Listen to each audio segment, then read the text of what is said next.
So నమస్తే అందరికీ, నేను మీ Saishram Malyala. Welcome back to my channel NIT and life style. So ఇది నా సెకండరీ ఛానల్ అనమాట. నా ఫస్ట్ ఛానల్ వచ్చేసి సాయిశ్రం మల్యాల. సో అందులో ఆల్రెడీ నేను ఒక వీడియో పెట్టాను, ఏంటి my journey to NIT Warangal. So that is my JEE story. So చాలామంది తెలుగులో కావాలని చెప్పేసి అడిగారనమాట. సో అందుకే ఈ వీడియో చేస్తున్నాను. మేబీ తెలుగు ఇదే చాలా ఫస్ట్ వీడియో అనుకుంటా ఈ పర్టికులర్ టాపిక్ మీద. ఈ వీడియో అయితే చేస్తున్నాను మీ అందరి కోసం, అండ్ ఇది మీ చేతుల్లో ఉంది ఎంతవరకు రీచ్ వస్తుంది అని చెప్పేసి. So hope you all do that for me and also do subscribe to NIT and life style. So first and foremost మనం మాట్లాడుకున్నట్టయితే, నేను సాయిశ్రం Malyala.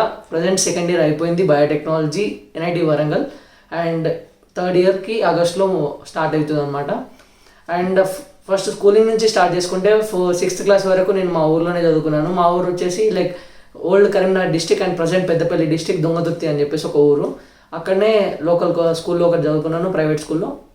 Then after that 7th వచ్చేసి నేను పారమిత హెరిటేజ్ స్కూల్ కరీంనగర్ పద్మనగర్లో రెసిడెన్షియల్ స్కూల్ ఉంటుంది, అక్కడ హాస్టల్లో జాయిన్ అనమాట. 7th, 8th, 9th, 10th hostel ఉండేసి 10th క్లాస్ అందరిలాగానే 10/10 జీపీఏ కోసం ట్రై చేసిన. లాస్ట్కి 9.8 జీపీఏ వచ్చింది. సరే తెరలే, ఎన్నెన్నో అనుకుంటాం, అన్నీ జరుగుతాయి ఏమిటి.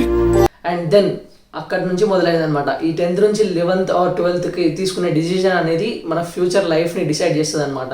సో ఎవరు కూడా ఈ వీడియో చూసే ప్రతి ఒక్కరు, మీ తమ్ముళ్ళు కానీ చెల్లెళ్ళు కానీ ఎవరైనా కూడా 10th నుంచి 12th వచ్చేలోపు వాళ్ళని మీరు ఇదే చేయండి అనకుండా, వాళ్ళకి ఏదో ఇంట్రెస్టో దాన్ని బట్టి పర్సూ అవ్వమండి. ఎందుకంటే అలా ఫ్యూచర్ మొత్తం ఆ పర్టికులర్ ట్రాన్సిషన్ మీద డిపెండ్ అయి ఉంటుంది అనమాట. ఎంపీసీ తీసుకోవడమా, బైపీసీ తీసుకోవడమా, డిప్లొమా చేయడమా, లేకపోతే ఏమైనా జాబ్స్కి వెళ్ళడమా, ఏదో ఒకటి చాలా ఉంటాయి అనమాట. అప్పటి వరకు నేను తీసుకున్న స్కూల్ మొత్తం ఓన్లీ స్టేట్ బోర్డ్. అండ్ అందరూ అంటారు అనమాట, ఐఐటి కోచింగ్ ఉంటేనే మెయిన్స్ క్రాక్ చేయగలము అట్లా ఇట్లా అని చెప్పేసి. అదేముండదు. మా ఫ్రెండ్స్ చాలామంది కూడా స్టేట్ బోర్డ్ నుంచి డైరెక్ట్ చేసి ఎన్ఐటీస్ ఐఐటీస్లోకి వెళ్ళారు. ఒకటే చెప్తున్నా, ఐఐటి జేఈ కోచింగ్ అవసరం లేదు మన స్కూలింగ్లో. నేను కూడా స్టేట్ బోర్డ్ స్టూడెంటే. అండ్ వితౌట్ నోయింగ్ ఐఐటి అంటే ఏంటి తెలియదు, జేఈ మెయిన్స్ అంటే ఏం తెలియదు, అడ్వాన్స్ అంటే ఏంటి తెలియదు, ఏం తెలియకుండా నేను ఐఐటి జేఈ కోచింగ్లో జాయిన్ అయినా. అది ఎస్ఆర్ వరంగల్, ఎస్ఆర్ ఎడ్యూ సెంటర్లో జాయిన్ అనమాట. అంటే కోర్స్ మా మెయిన్ క్యాంపస్ ప్రైమ్ అప్పుడు కన్స్ట్రక్షన్లో ఉండేసరికి మాకు ఎడ్యూ సెంటర్లో ఒక క్లాస్ అయితే మా కోసం అలాట్ చేసేసి పెట్టారనమాట. అక్కడ క్లాసెస్ డైరెక్ట్ ఫోకస్లో జాయిన్ అనమాట. ఎందుకంటే అక్కడ బాగా వాళ్ళు చెప్పారు ఫోకస్ ఎక్కువ చేస్తారు అని చెప్పేసి, అండ్ టీచర్స్ మంచి ఫ్యాకల్టీ ఉంటారు, అది ఇది అని చెప్పేసి అన్నారు. కోర్స్ ఉంటారు. సో వెరీ గుడ్ ఫ్యాకల్టీ ఉన్నారనమాట ఫోకస్ బ్యాచ్కి. అండ్ కోర్స్ ఐఐటి బ్యాచ్ కూడా ఇస్తారు వెరీ గుడ్ ఫ్యాకల్టీనే ఎస్ఆర్లో. అక్కడ యాక్చువల్ ఏమైందంటే, అక్కడికి వెళ్ళేసరికి నేను ఒక 2 days లేట్ వెళ్ళాను అనమాట, due to some admission issues. దానివల్ల నాకు మెసేజ్ రాక ఒక 2 days to 3 days లేట్ వెళ్ళేసరికి ఏమైందంటే, ఫ్రంట్ బెంచ్ వాళ్ళకి ఒక రేంజ్లో చెప్పేస్తున్నారు సార్ క్యాన్సర్స్. कौन है ये लोग, कहाँ से आते हैं? నాకేమో ఏం అర్థమవుతుంది, కనీసం లాస్ట్కి ఐపీ కూడా అర్థం అవ్వట్లేదు. ఐఐటి విషయం పక్క పెడితే ఐపీ ప్రాబ్లమ్స్ ఎక్స్ప్లెయిన్ చేస్తే కూడా అర్థం అవ్వట్లేదు. నేనేమో దిక్కులు చూస్తుంటే మొత్తం అంత ఆగమం అయి ఉండే. 1 week ఉన్న అలా ఒక ఎగ్జామ్ రాసిన, ఎంతో స్కోర్ వచ్చేసింది. వచ్చినాక పేరెంట్స్ వచ్చారు సండే, అంటే అప్పుడే హాస్టల్లో జాయిన్ అయ్యారు. ఎట్లుంది ఏందని ఒకసారి తెలుసుకుందామని పేరెంట్స్ వచ్చారు చూడడానికి. చెప్పిన అనమాట, ఇది సంగతి, ఇట్లా నా వల్ల అయితే లేదు ఇది అని. అంటే मुझे अपने घर जाना है, मुझे घर जाना है, मुझे अपने घर जाना है. ఫోకస్ నుంచి ఐఐటి షిఫ్ట్ అయ్యామని ఫిక్స్ అయిపోయాయి అనమాట. సో ఓకే, అప్పటి నుంచి ఇక ప్రైమ్లో డైరెక్ట్ ఆగస్ట్లో జాయిన్ అయినా. August or July end something అప్పుడు జాయిన్ అయినా ప్రైమ్లో. సో అది కొత్త క్యాంపస్ అనమాట. ఫ్యాకల్టీ బాగుండే, ఓన్లీ థింగ్ ఈజ్ అండ్ ఒక స్టడీ అవర్స్ ఒక్కటి కొంచెం బాగాలేకుండే, అసలు అది తప్ప మిగతా అంతా సూపర్ అనమాట ప్రైమ్ క్యాంపస్లో. ఐఐటి అంటే ఫోకస్కి సెకండ్ లెవెల్, అంటే నెక్స్ట్ లెవెల్. సో అందులో కూడా మంచి ఫ్యాకల్టీ ఇచ్చారు మాకు. ఓకే, అంత ఓకే అయిపోయింది. స్టార్టింగ్ ఇక జేఈ ప్రిపరేషన్ స్టార్ట్ అయింది. ఫిజిక్స్లో హీట్ ట్రాన్స్ఫర్, థర్మోడైనమిక్స్, ఇవన్నీ ఫార్ములా సబ్స్టిట్యూషన్స్ ఉండే. కొన్ని హెచ్సి వర్మలో కొన్ని క్వశ్చన్స్ చేసేసరికి ముందు వరకు నాకు అసలు ఫిజిక్స్ అంటే చాలా ఘోరం అన్నట్టుగా, నాకు భయం ఫిజిక్స్ అంటే. అది సాల్వ్ చేయగలిగితే, అంటే హెచ్సి వర్మ చేసినప్పుడు కొన్ని వచ్చినాయి అనమాట. ఈ ఫార్ములా బేస్డ్ కొన్ని ఉంటాయి. థర్మోడైనమిక్స్, హీట్ ట్రాన్స్ఫర్ అనేది కొంచెం ఈజీ అనమాట నాకు.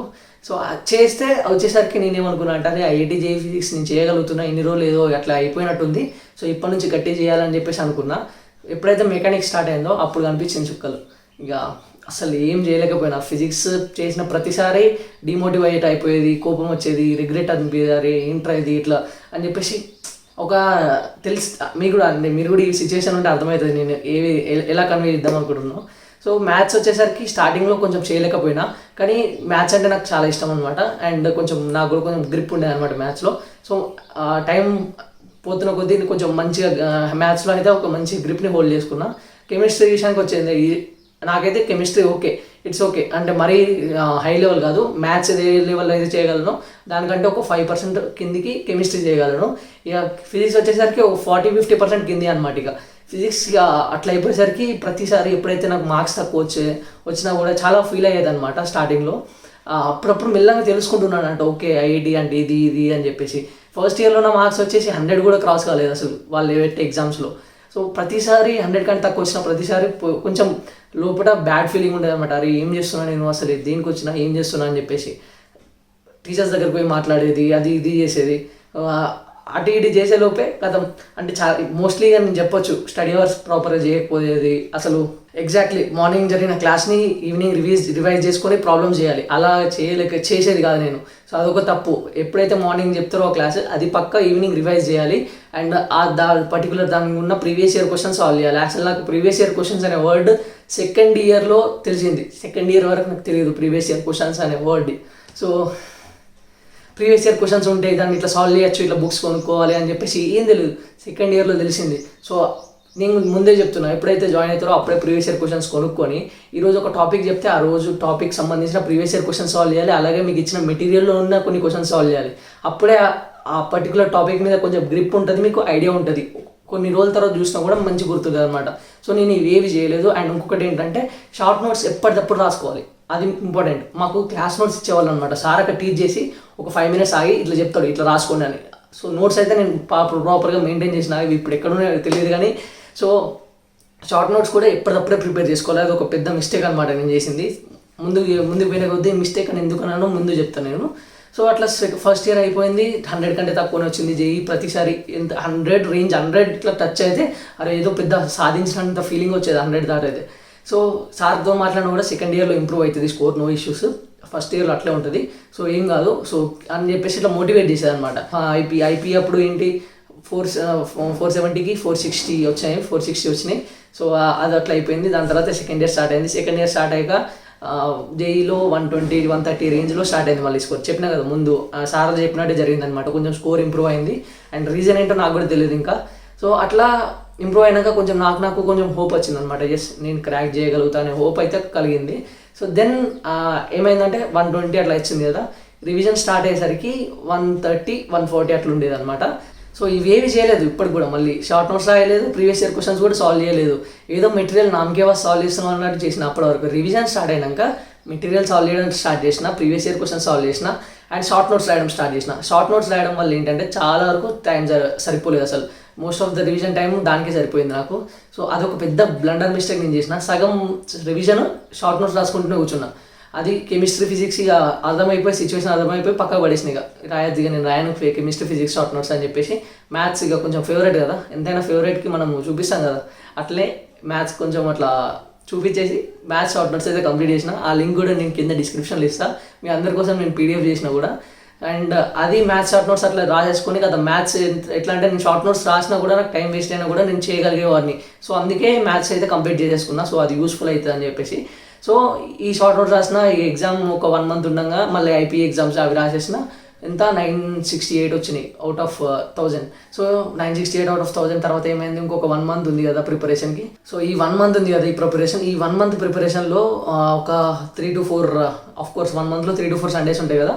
Saturday Sundays every alternate day కొన్ని ఎగ్జామ్స్ పెట్టారు. ఆ ఎగ్జామ్స్లో కూడా మళ్ళీ ఏమైందంటే లాస్ట్కి వచ్చేసరికి ఏందో ఫుల్ సిలబస్ పెట్టేసరికి మళ్ళీ కొంచెం భయం అయిపోయి మళ్ళీ 100 ఆ రేంజ్లోకి వచ్చేసింది స్కోర్. వచ్చేసరితోనే నాకు కొంచెం మళ్ళీ లోపల స్టార్ట్ అయిపోయింది అన్నట్టు. అరే ఏంట్రా ఇది అని చెప్పేసి. ఒక్కొక్కసారి ఎట్లా అనిపిస్తుంది అంటే కొంచెం అరే చేయగలుగుతామా అనే డౌట్ కూడా వచ్చిందనమాట. తగలబెట్టండి సార్ నిరంజన్ గారు. కానీ ఎప్పుడు కూడా నేను అసలు కాన్ఫిడెన్స్ని లూజ్ కాలే. అది కూడా నేను చెప్తున్నా, ఎప్పుడు కూడా కాన్ఫిడెన్స్ లూజ్ కావద్దు. ఎందుకంటే నీ మీద నీకు కాన్ఫిడెన్స్ లేకపోతే ఇంకెవరికి ఉంటుంది చెప్పండి. సో అదే చెప్తున్నా. సో ఎప్పుడు కూడా కాన్ఫిడెన్స్ లూజ్ కాకుండా మళ్ళీ కొంచెం అట్లా సరే పేరెంట్స్కి టీచర్స్కి అట్లా ఊకే రెగ్యులర్గా నేను కాంటాక్ట్ అవుతా అన్నమాట. ఎప్పుడైనా నాకు ఏమైనా అనిపిస్తే వాళ్ళతో షేర్ చేసుకుంటే కొంచెం క్లియర్ అయితే కొంచెం ఐడియా వస్తుంది అనమాట ఏం చేయాలని చెప్పేసి. అలా చేసేవాడిని. సో నెక్స్ట్ మెయిన్స్ అటెంప్ట్ వచ్చింది. అది లాస్ట్ పేపర్ అనమాట. ఆఫ్లైన్ పేపర్లో లాస్ట్ పేపర్ 2018 అండ్ పేపర్ చాలా టఫ్ వచ్చేసి నేను ఎన్సీఆర్టీ చదువుకొని పోతే అసలు ఎన్సీఆర్టీ క్వశ్చన్సే కనిపించలేదు కెమిస్ట్రీలో. మ్యాథ్స్ పేపర్ టఫ్ వచ్చింది. ఇక ఫిజిక్స్ గురించి చెప్పి తెలిసింది, అది ఈజీ వచ్చిందంటే కదా పేపర్, కానీ నాకు ఫిజిక్స్ అసలు ఏం రాదు కదా. నాకు వచ్చిన ఏదో చేస్తే కొంచెం ఒక 10-15 మార్క్స్ వచ్చినాయి అంతే. మ్యాథ్స్ ఒక 40 వరకు వచ్చినాయి. అండ్ కెమిస్ట్రీ వచ్చేసరికి 20 to 30 ఆ రేంజ్లో వచ్చినాయి. ఓవరాల్గా వచ్చేసి నా స్కోరు 75 out of 360. పేపర్ 360కి ఉండేది అనమాట. 75 out of 360 అయితే 73 marks general cut off. General వాళ్ళకి 73 మార్క్స్ కట్ ఆఫ్. సో 73 మార్క్స్కి నాకు కట్ ఆఫ్కి 75 వచ్చినాయి. అబ్బా గ్రేట్ లైక్ ఏంది, ఎస్ నేను క్వాలిఫై అయినా. ఇప్పుడు let me crack advance and get in to IIT అని చెప్పేసి ఫిక్స్ అయినా. సో ఎంసెట్ రాసిన. ఎంసెట్ వస్తే 78 మార్క్స్ ఎంత వచ్చింది, 7600 ర్యాంక్ వచ్చింది. అమృత రాసా, శస్త్ర అప్లై చేసా, విఐటి అప్లై చేసా, అండ్ బిట్సాట్, ఇవన్నీ చాలా వరకు అప్లై చేసిన. అసలు మెయిన్ ఇంపార్టెంట్ థింగ్ ఏంటంటే ఇవన్నిటికీ నాకు ఒక 10,000 వరకు ఖర్చు అయింది.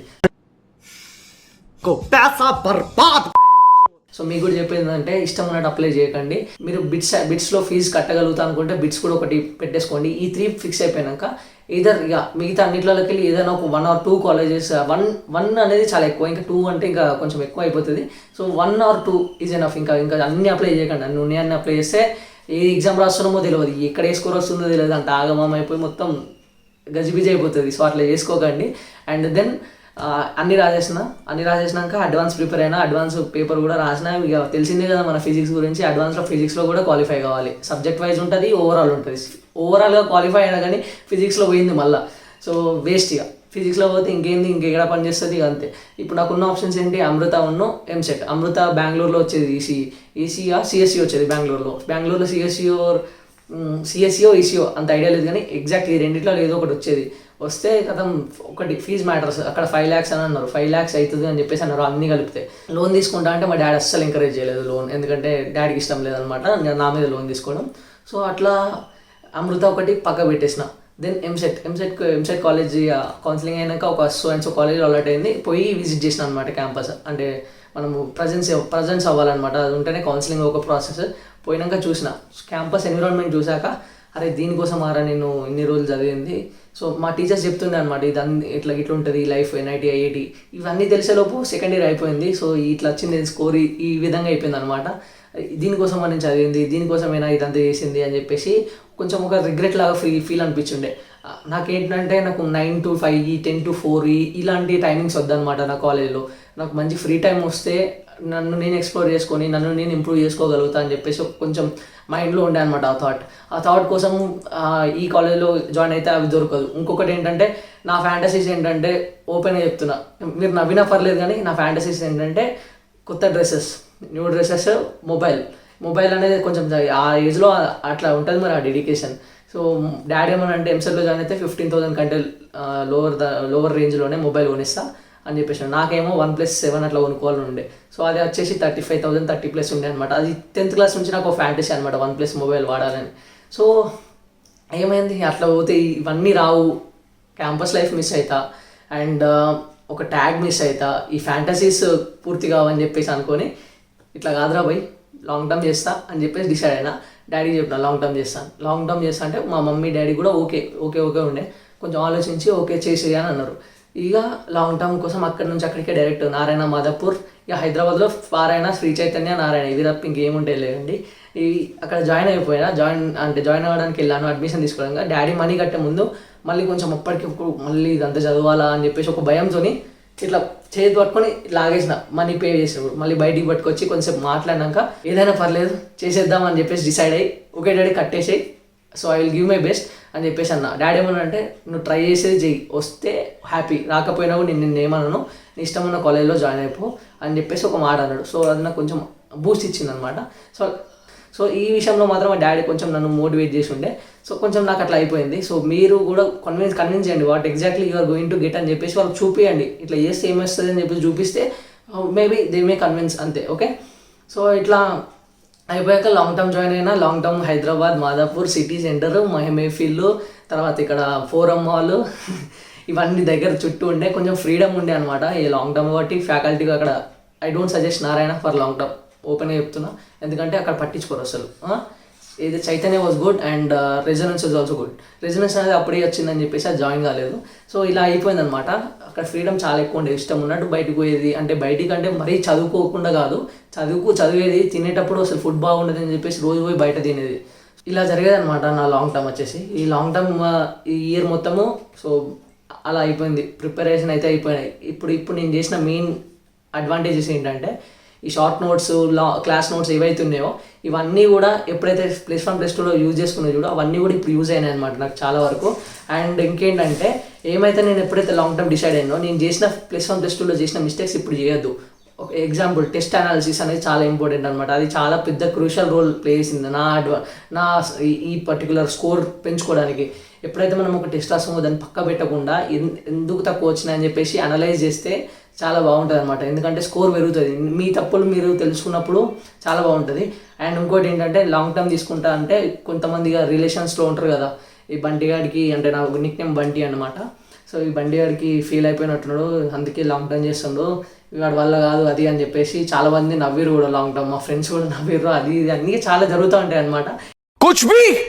ఇలాంటి అన్నిటినీ కూడా నువ్వు అస్సలు పట్టించుకోవద్దు, ఇలాగెళ్ళి వదిలేయాలి. సో ఎందుకంటే ఏదైతే ప్యాషన్ కోసమో ఏదైతే గోల్ కోసమో నువ్వు వర్క్ చేస్తున్నప్పుడు, నువ్వు ట్రై చేస్తున్నప్పుడు చాలామంది చాలా అంటారు, చాలా నవ్వుతారు, అది ఇది చేస్తారు. బట్ వాళ్ళే ఒకవేళ నువ్వు సక్సెస్ అయితే ఖచ్చితంగా క్లాప్స్ కొడతారు. సో అది ఒకటి మైండ్లో పెట్టేసుకో అంతే. సో వాళ్ళతో వచ్చేది లేదు, పోయేది లేదు, మనకి ఇట్లకెళ్ళి వినాలి, ఇలాకెళ్ళి వదిలేయాలి అంతే. సో ఈ లాంగ్ టర్మ్ గురించి ఇట్లా అయిపోయాక ఇది స్కోర్ మంచిగా ఒక వేలో రివైజ్ చేసుకునేది అనమాట. మంచి స్కోర్ తెచ్చుకునేది, యావరేజ్గా 170 180 అదే రేంజ్లో వచ్చేది. జేఈ ఇలా 2 అటెంప్ట్స్ చేశారు, ఆన్లైన్ చేశారు జనవరి and April. So best of 2 అని చెప్పారు. ఇవన్నీ చెప్పేసరికి ఓకే మంచి ఛాన్స్ ఉంది, ఇప్పుడు గట్టిగా చదువుకోవాలని చెప్పేసి మంచిగా చదివాను అనమాట. జనవరిలో 168 సంథింగ్ ఎంతో వచ్చాయి స్కోర్. ఆ స్కోర్కి 96.8% వచ్చింది. మంచి ర్యాంక్ వస్తుంది అనుకున్నా, కానీ యాక్చువల్లీ అది బ్లండర్. ఏంటంటే 32-40,000 ర్యాంక్ వస్తుంది అన్న వాళ్ళే మళ్ళీ స్టార్ట్ చేసిన ప్రిపరేషన్. మళ్ళీ స్టార్ట్ చేసి ఏప్రిల్లో 196 అవుట్ ఆఫ్ 360. సో అప్పుడు కూడా 360 అనమాట. నెక్స్ట్ ఇయర్ నుంచి 300 అయింది. సో 360 కదా, ఈ 196 అంటే 97.2% వచ్చింది. సో అప్పటికి ర్యాంక్ ఎంత 30,000 ర్యాంక్, ఈడబ్ల్యూఎస్లో 4,001 ర్యాంక్. సో ఇలా వచ్చిందనమాట. సో ఇప్పుడు ఏంటంటే దీని తర్వాత ఏంది, బిట్ సైడ్ రాసిన. బిట్ సైడ్లో 295 296 వచ్చినాయి ర్యాంక్ మార్క్స్. సో నాకు తెలిసింది ఏంటంటే మొన్ననే తెలిసింది, నేను అప్లై చేస్తే ఈజీగా సివిల్ ఇంజనీరింగ్ ఏదో ఒకటి వచ్చేది బిట్స్లో అని చెప్పేసి. కానీ యాక్చువల్గా నాకు తెలియదు, ఏం రాదని చెప్పేసి లైట్ తీసుకున్నా. మన ఫ్రెండ్ చెప్పాడనమాట, Rohit. So okay no issues, ఎందుకంటే ఎన్ఐటి వరంగల్. ఇప్పుడు ఏంటంటే జేఈలో ఒక వచ్చింది, అడ్వాన్స్ ప్రిపేర్ అయినా. అడ్వాన్స్ మళ్ళీ ఏదైతే ముందు నుంచి నన్ను సతాయిస్తూ వచ్చిందో అదే మళ్ళీ ఫిజిక్సే మళ్ళీ నన్ను తొక్కేసింది. అందులో మళ్ళీ నేను క్వాలిఫై కాలేకపోయినా. సో ఈ ఫిజిక్స్ అంటే కొంచెం నాకు ఎందుకో దీనికి నాకు ఏదో ఘోరమైన బాండ్ ఉన్నట్టుంది. ఇప్పుడు ఈ పర్టికులర్ ఫిజిక్స్ సబ్జెక్ట్ అనేది చాలా వరకు నన్ను వెంటాడుతూనే వచ్చింది ప్రతి ఒక్క మూమెంట్లో. సో మళ్ళీ జేఈ అడ్వాన్స్ క్వాలిఫై కాలేదు. సో జేఈ మెయిన్స్తోని సరిపెట్టుకున్నా. సో ఎంసెట్ వచ్చేసి ఎంసెట్ జస్ట్ నామకే అప్లై చేసిన, ఎందుకంటే నేను ముందే ఫిక్స్ అయినా ఎంసెట్లో జాయిన్ అయ్యే ప్రసక్తి లేదు. అయితే ఎన్ఐటి, ఐఐటి లేకపోతే IIIT లాస్ట్కి. సో కౌన్సిలింగ్లో నేను చేసిన మిస్టేక్ ఏంటంటే క్యాంపస్కి ప్రిఫరెన్స్ ఇవ్వకుండా బ్రాంచ్కి ప్రిఫరెన్స్ ఇవ్వడం. సో జోసా కౌన్సిలింగ్ తర్వాత తెలిసింది అనమాట. సో వచ్చి ఇట్లా పెట్టుకుంటే వేస్ట్ అబ్బా, క్యాంపస్ పోయి చూసిన. అక్కడ పోయి చూస్తే ఎప్పుడు కూడా నాకు అనిపించింది, ఇట్స్ మై పర్సనల్ ఒపీనియన్, మళ్ళీ నేను మిమ్మల్ని ఇట్లా ప్రొవోక్ చేస్తాను ఇదే చేసుకోండి అని, బ్రాంచ్ కంటే ఎక్కువ క్యాంపస్కి ప్రిఫరెన్స్ ఇస్తే బాగుండు అని చెప్పేసి అనిపించింది జోసా తర్వాత. సో సీసాబ్లో పార్టిసిపేట్ చేసి ఎన్ఐటి వరంగల్లో నాకు ఇవన్నీ కాదు, ఇక జర్నీ కూడా నాకు నచ్చలేదు. IIIT పూణే ఈసీ వచ్చింది, అది పోయి చూస్తే క్యాంపస్ చక్కలేదు, ఏం చక్కలేదు, జర్నీ చక్కలేదు, అదంతా ఘోరం ఉంది పరిస్థితి. ఎన్ఐటి వరంగల్ ఏ బ్రాంచ్ వచ్చినా పోతా అని చెప్పేసి ఫిక్స్ అయిపోయి, నాకు బయోటెక్నాలజీ అంటే కొంచెం ఇష్టం ఉండే. ఎందుకంటే నాకు ముందు నుంచి ఎట్లుండే అంటే అందరూ ఒక వేలో పోతూ ఉంటే నాకు కొంచెం డిఫరెంట్ వే చూస్ చేసుకునే కొంచెం ఆ మెంటాలిటీ నాది. సో అట్లా ఇది తీసుకున్నాను. ఎన్ఐటి వరంగల్ అన్నీ పెట్టేసిన, సిఎస్సి, ఈసీ, IIIT అన్నీగా వరుస పెట్టేసిన. వస్తుందో రాదని మనకు సంబంధం లేదు, కానీ వస్తే లక్కే కదా అని చెప్పేసి పైన పెట్టేసి, ఇంకా ఈ మెకానికల్, సివిల్, కెమికల్ ఇవన్నీ ఉన్నాయి కదా, ఇవన్నీ ఇంకా బయోటెక్నాలజీ కిందనే పెట్టినా అనమాట. నాకు బయోటెక్నాలజీ కొంచెం పైన పెట్టేసిన అనమాట. సో అట్లా ఎన్ఐటి వరంగల్ బయోటెక్నాలజీలో అలర్ట్ అయింది. అండ్ ఇప్పుడు మేము ముందట ఉన్న ఇట్లా సాయచన మల్యాల ఎన్ఐటి వరంగల్ అని చెప్పేసి. సో జాయిన్ అయ్యాక కూడా సో ఇది ఇట్లుంది మ్యూజిక్.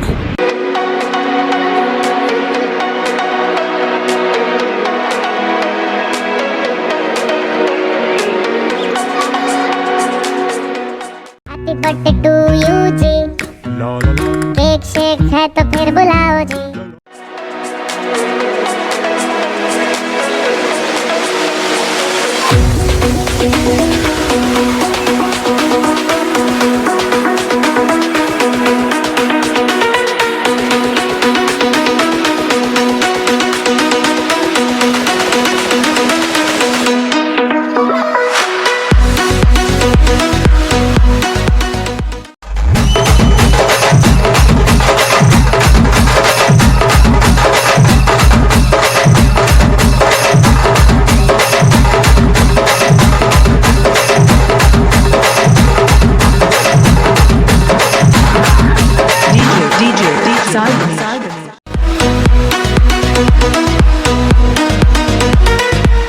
హోప్ నా జర్నీ అయితే మీకు నచ్చిందని చెప్పేసి అనుకుంటున్నా.